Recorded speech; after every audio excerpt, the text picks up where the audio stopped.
तो आइए इस भाग में हम बात करते हैं कि पाइथन में कमेंट कैसे लिखा जाता है और कुछ मल्टीपल असाइनमेंट के बारे में बात करेंगे। जैसे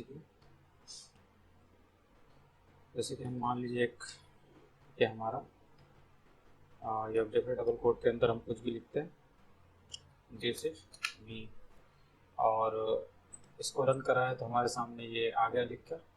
लेकिन अगर इसको हम चाहते हैं कि इसको कमेंट करना चाहते हैं, कमेंट करने के लिए हम हैज जो मार्क होता है, HASH हैश मार्क जो होता है ये वाला, इससे हम जब किसी कोड के सामने ये लिख देते हैं तो इससे ये वाला क्या होता है, इसको रन नहीं कराया जाता है। मतलब इसको जो पाइथन इंटरप्रेटर है वो इसको इग्नोर कर देता है।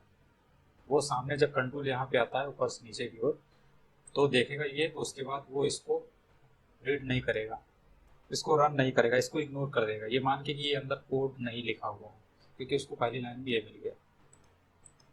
तो इस तरीके से ये हमारा, जैसे कि मान लीजिए इसको हम कई बार कॉपी कर लेते हैं, यहाँ पेस्ट करते हैं, यहाँ पेस्ट करते हैं, यहाँ पेस्ट करते हैं। उसके बाद क्या होगा कि ये this is one, this is, मान लीजिए हम इसको 1 लिखा, 22 लिख देते, इसको 33 लिख देते हैं। तो फिर क्या होगा, ये वाला रन नहीं करेगा अगर हम इसको यहाँ 44 लिखें, क्योंकि इसके आगे हैश साइन लगा हुआ है। हैश साइन वाला जो होता है उसको पाइथन इंटरप्रेटर रन नहीं कराता, इग्नोर कर देता है इसको। तो करेंगे तो ये सब मिलेंगे ऊपर वाले, लेकिन नीचे वाला नहीं मिलेगा। इसकी कब जरूरत पड़ती है कमेंट की? कमेंट की जरूरत तब पड़ती है जब कोई बड़ा सा प्रोग्राम हो और उसमें एक विशेष लाइन के बारे में लिखा गया हो कि इस कोड का यहाँ पर क्या काम है।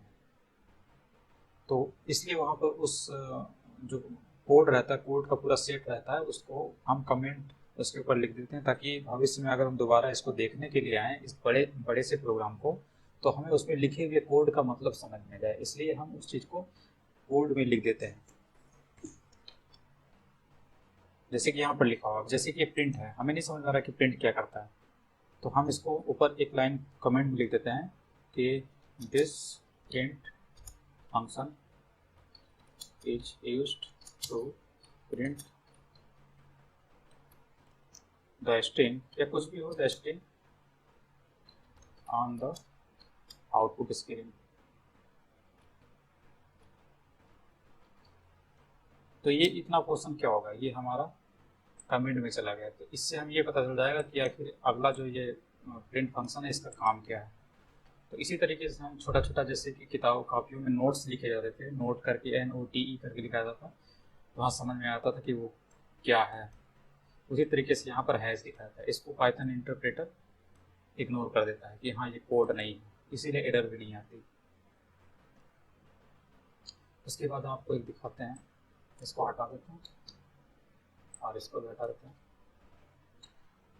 आपको मल्टीपल, कल एक असाइनमेंट के बारे में आपको बता दूं, वेरिएबल के बारे में बताया था कि जैसे कि हम वेरिएबल ले लेते हैं, मान लीजिए हम लेते हैं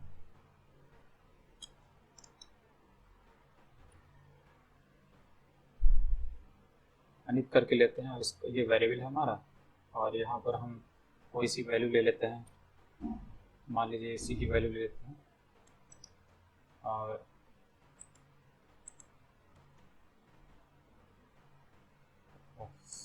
क्या मिस्टेक है,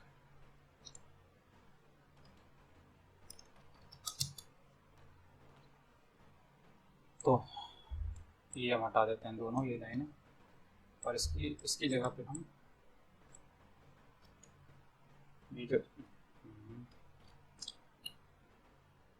ये जो वैल्यू है ये ले लेते हैं। नहीं, डबल कोट में नहीं होगा, डबल कोट में होगा तब तो वो पूरी स्ट्रिंग बन जाएगी। अभी तो एक वेरिएबल है वो, इसीलिए हम इसको प्रिंट कराना चाहते हैं। तो इसमें लिखी हुई जो चीज़ है ये वाली, ये यहाँ पर आके ये प्रिंट हो जाएगी यहाँ पर, जैसे कि ये। तो इसमें हम आपको ये बताना चाह रहे थे कि मान लेते हैं यहाँ पे जैसे कि वो जो पिछला लिखा हुआ था, जो हम पिछली जगह पे जाते हैं क्या क्या लिखा हुआ था, तो जो 3 लाइनें थी ये, ये जो 3 लाइनें लिखी थी यहाँ पर हम मान लेते हैं कि यहाँ पर हम कोई वेरिएबल लेते हैं, जैसे ए ले लिया, फिर बी ले लिया, फिर सी ले लिया, ये 3 वेरिएबल ले लेते हैं। इसको हम क्या काम करते हैं, इसको हम डबल कोट, फिर यहाँ पे लगाते हैं, फिर उसके बाद डबल कोट, दिस इज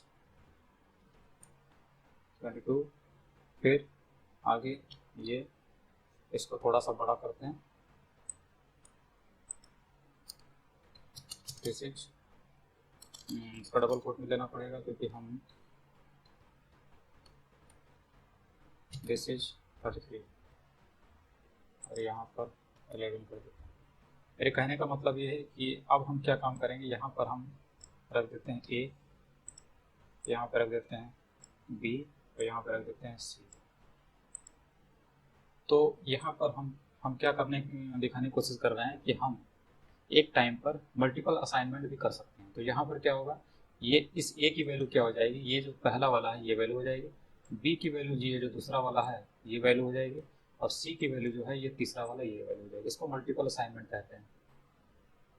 तो आपको ये ऐसे लिखने की जरूरत नहीं कि पहली बार ए लिखो उसके सामने ये वाला वैल्यू दो, बी लिखो उसके नीचे ये वाली वैल्यू दो। तो एक लाइन में ही हम काम कर सकते हैं, इसलिए इसको मल्टीपल असाइनमेंट कहा जाता है। अब इसको प्रिंट करते हैं तो आपका इसमें कोई एरर नहीं आएगी आपकी, ये देखिए।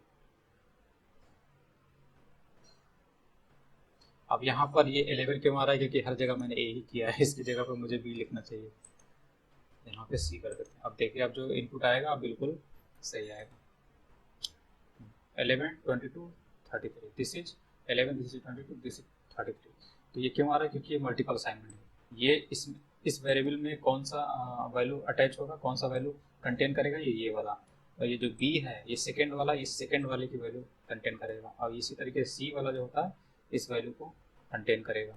तो इसको कहते हैं मल्टीपल असाइनमेंट।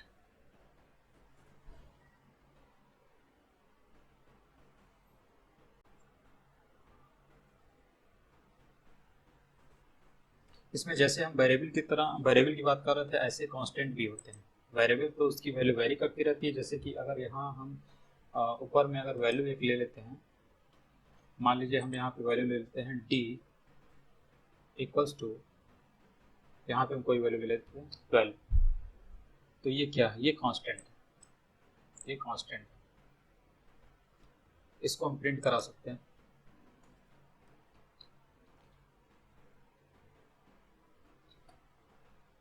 डी, ये 12 प्रिंट हो गया। तो ये क्या है, ये हमारा कांस्टेंट। वैसे पाइथन में जो कांस्टेंट का जो बिल्ट इन कांस्टेंट का जो टाइप होता है वो पाइथन में वो मौजूद नहीं है, लेकिन जो इसके प्रोग्रामर होते हैं वो इस कांस्टेंट का इस्तेमाल करते हैं, और उन्होंने ये मान के रखा है, बाकी जितनी भी कम्युनिटी है वो मान के चलती है कि कांस्टेंट जो होती है उसमें जो वैल्यू आपको देना है, उसका जो नामकरण करना है उसमें आपको ये कैपिटल में रखना है। मतलब यहाँ पर कोशिश कीजिए कि अगर आपकी वैल्यू हो तो वो कैपिटल में हो, इस टाइप में। या अगर इसको नाम ही देना है जैसे कि तो DAL DAKH मान लीजिए लिखा, DAKG लिखा हुआ है, तो ये एक कांस्टेंट का नाम है जिसकी शुरुआत हमेशा कैपिटल लेटर से होनी चाहिए पाइथन में, अगर आपको कांस्टेंट डिफाइन करना है तो। उसके बाद इसकी वैल्यू को हम पुट रन कराना चाहते हैं तो हम यहाँ से इसको रन करा देंगे। ये आ गया हमारा टूल।